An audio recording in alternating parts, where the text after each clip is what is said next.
The kerosene lamp had burned down to almost nothing, and I remember watching the last of the flame because I did not want to watch the drawer. It was the second Sunday of December. The snow had come early that year, and I could hear it ticking against the window glass like something asking to be let in. My good dress was folded over the chair, the dark one I wore only for worship.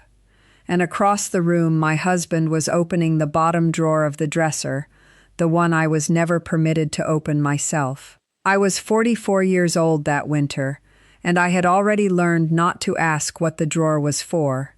Before I go any further, I am Anna, and this is Hannah, the Amish girl, the channel where the older women finally speak the things we carried in silence for a lifetime.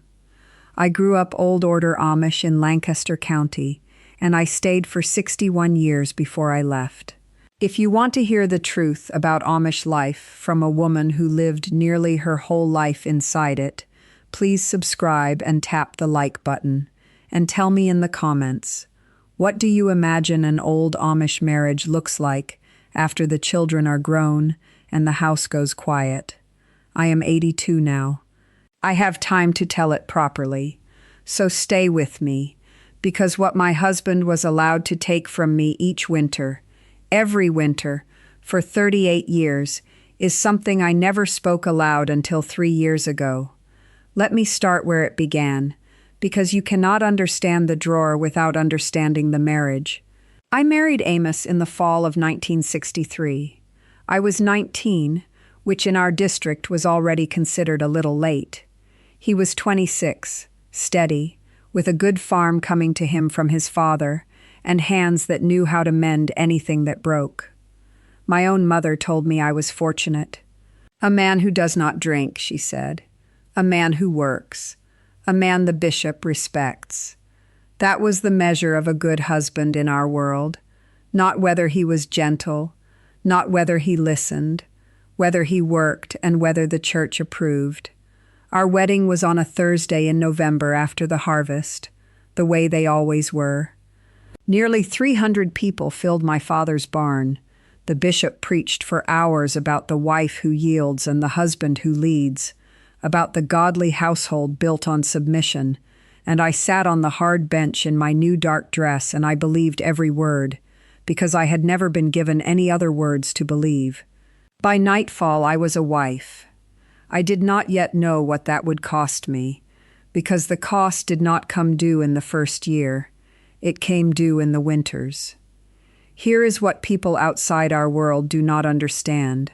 In an Amish marriage of my generation, a woman did not own herself. I do not mean that cruelly, and I do not mean it the way it sounds to modern ears. I mean it plainly, as a matter of how the household was arranged. Everything passed through the husband, the money he earned, and the money I earned selling eggs and quilts. All of it was his to hold.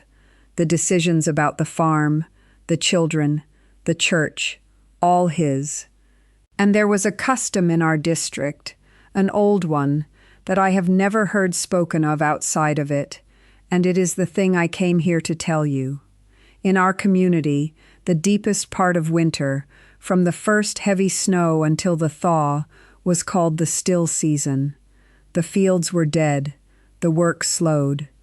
The days were short and the nights were long, and the men gathered less and the women gathered hardly at all. And in the still season, by an understanding older than anyone living, a husband was permitted to take from his wife the one thing she was allowed to keep for herself the rest of the year. I will tell you what it was, but I need you to understand first how it was taken, and why for so many years I did not even have the words to call it taking. That bottom drawer of the dresser held my letters, every letter I had ever received in my life.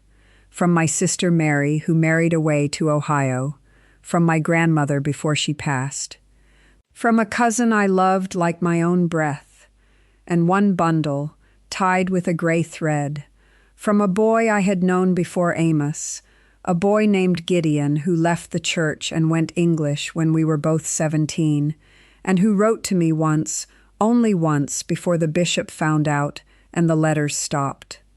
I had kept that single letter for 27 years. It was the only thing in this world that was mine alone, that no one had given me permission to have. And each winter, when the still season came, Amos took the drawer.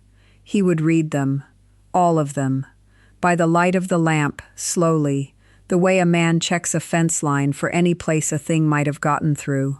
He was looking, he said, for worldliness, for pride, for any thread of the old life I might be holding on to instead of holding on to God and on to Him. He read my sister's grief. He read my grandmother's last words to me. And every winter, without fail, he would find one letter, sometimes two, that he decided I should not keep, and he would put them in the stove. I would watch the paper curl. I would say nothing, because saying nothing was faithfulness, and I had been taught that since before I could walk. The first winter he found Gideon's letter. I was certain it would go into the fire. I had read it so many times the creases had gone soft as cloth. But he did not burn it. He looked at me for a long moment in the lamplight, and then he put it back in the drawer and closed it. And I understood, the way a wife understands a thing without it ever being said, that he was leaving it there on purpose, not out of mercy.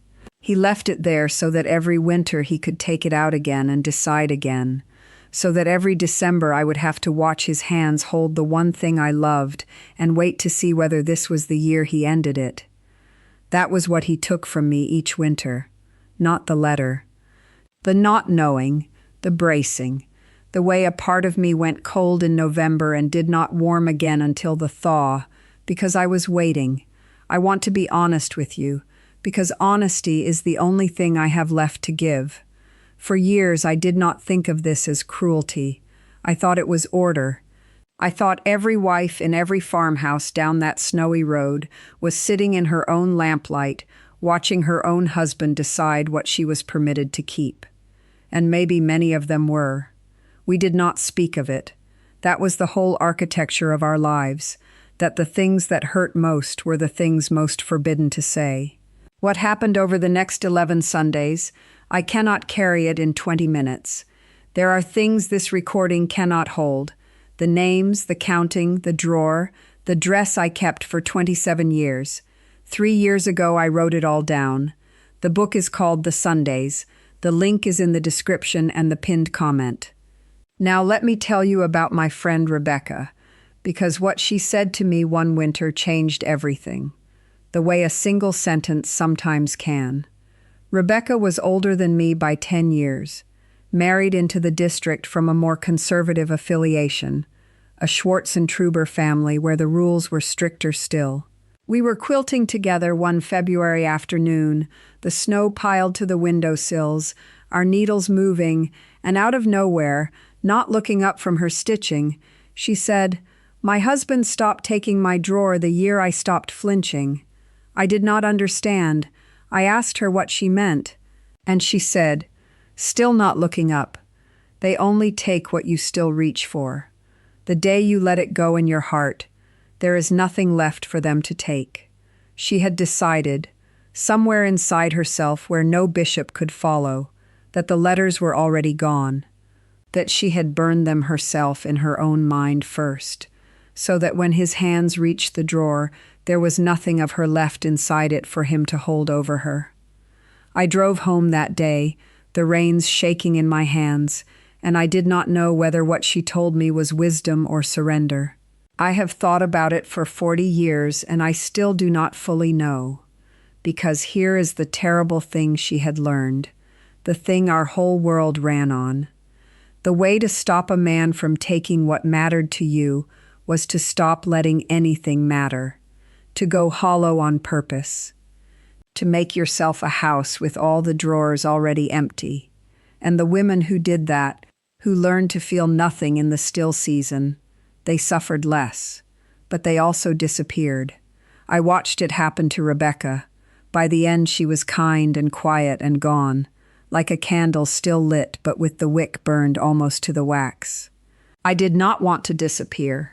God help me, even after all of it, I wanted to keep wanting things. And that was the difference between us, and it is why I am sitting here at 82 telling you this, and Rebecca went to her grave with her drawers empty and her mouth closed. I need to tell you about Amos fairly, because he is not here to tell it himself, and the dead deserve fairness, even when the living were not given any. He was not a monster. I have heard people use that word, and it is too easy. He was a frightened man who had been handed power he never asked questions about, the same way I was handed silence I never questioned. He had been raised to believe that a husband who did not guard his wife's heart against the world was failing God. The burning, the reading, the deciding, in his mind that was love. That was him standing between me and damnation. He never once raised his hand to me. He never once shouted. He took what he took gently, by lamplight, believing he was saving my soul. And that is the part that took me the longest in therapy to understand.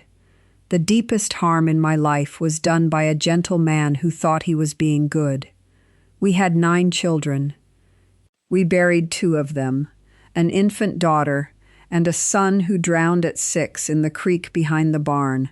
And I will tell you that in those griefs Amos held me. He was tender then. He wept with me. We were, in the hard hours, something close to what a marriage is supposed to be.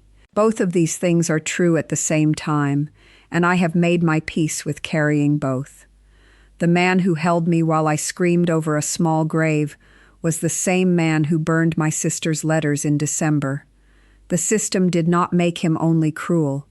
It made him both, and it made me both, and it called the whole arrangement holy. The last winter he took the drawer, he was 73, and his hands had begun to shake with the palsy. He could barely hold the letters. I watched him fumble with the gray thread on Gideon's bundle. This old man, this frightened old man, and I felt the cold come into me the way it had every November for 38 years. And then something in me, something I did not plan, reached over and took the letter out of his shaking hands. I had never done that. In 38 years, I had never once reached into the drawer while he held it. He looked at me, and I said, the first words I ever said in that lamplight, I said, "This one is mine, Amos. I am keeping this one." And he did not fight me. He was tired. He was old. He let go. And I understood, far too late, that he could have let go at any time in 38 years, that the drawer was never locked, that the only lock had been the silence we both agreed to keep. Amos passed 4 years after that. And when I was alone in the house, I opened that bottom drawer myself, in daylight, with no one to read the letters but me. I read every one that was left, and then I did something I cannot fully explain. I kept Gideon's letter, the one he had threatened for 38 winters, and I burned all the rest myself. Not because Amos had won, because I finally understood that they were mine to burn or keep, and that the keeping and the burning had always, always been mine, and no one had ever told me. I left the church at 61, after he was gone, after the children were grown and most of them had drifted to the new order or out of the church altogether. The shunning came, of course. The Meidung.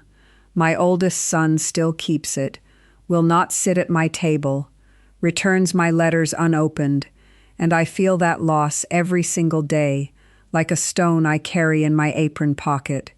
But 2 of my daughters come. They sit with me. They have heard all of this. And in therapy, at an age when most people are long done with such things, I learned words I had never been given: autonomy. They told me the word for a person who owns herself. I was 76 years old the first time I heard it. My therapist said something to me I have thought about every day since. She said, "Control does not always look like a chain. Sometimes it looks like a drawer that was never locked, and a woman who was never told she could open it." And I sat in that office, an old Amish widow in plain clothes, and I wept for the girl of 19 who walked into that marriage believing that watching her own letters burn was simply what it meant to be a wife. So that is what my husband was allowed to take from me each winter for 38 years. Not letters, not paper. He was allowed to take the warmth out of the cold months, the safety out of my own home, the certainty that the few things I loved were mine to keep. He was allowed to make me brace. And the worst of it, the part I am still untangling at 82, is that the door was never locked. The permission was never real. It only worked because we both believed it did, because no one in my whole long life ever once told me that I was allowed to reach into the drawer and say, "This one is mine." If you grew up in a world where someone decided what you were permitted to love, I see you. If you ever learned to go cold on purpose, to empty your own drawers before anyone else could, so that nothing could be taken from you, I see you. And I am so sorry. And it was never the price of being good. You were allowed to keep what you loved. You were always allowed. They simply never said the words, so I am saying them to you now. The Sundays, what 20 minutes cannot hold. The link is in the description and the pinned comment. The morning is yours, if you decide it is.